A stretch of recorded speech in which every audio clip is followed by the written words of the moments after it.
Okay, sasa mimi ukiniuliza kitu gani ambacho sipendi au ukiniambia kitu gani ambacho ukikisikia hivi kinakukera, binafsi naweza nikwambia, ukiniambia masuala ya umaskini au ukiniambia masuala ya sina pesa, yani hata wewe mwenyewe naweza nikakublock kabisa au nikakuzingua kabisa, kwa sababu maskini mtu anajitakia. Maskini mtu anajitakia.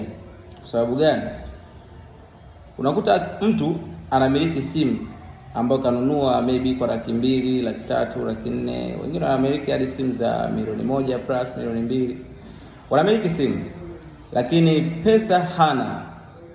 Sasa utasemaje wewe ni maskini? Sasa unamiliki simu ya 500,000, ya 600,000, 700,000 milioni, alafu unasema simu una.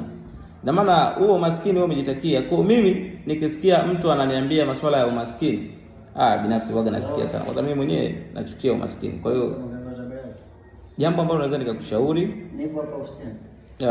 unaweza ukafanya kitu kimoja. Simu ambayo unaitumia itumie vizuri, iweze kutengenezea pesa. Mimi nipo nafundisha vijana namna gani wanaweza kujitengenezea pesa kupitia mitandao ya kijamii. Nipo, sifundishi kwa gharama yoyote, nafundisha bure. Ila ukija kwa masiala mimi sitakufundisha kabisa.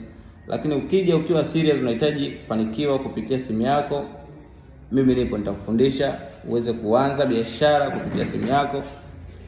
Nafundisha bure kabisa, lakini unaweza ukaanza biashara yako kwa mtaji wa shilingi 156,000 au kama unakifurisha shilingi 56,000, unaweza ukaanza biashara yako vizuri kupitia simu yako.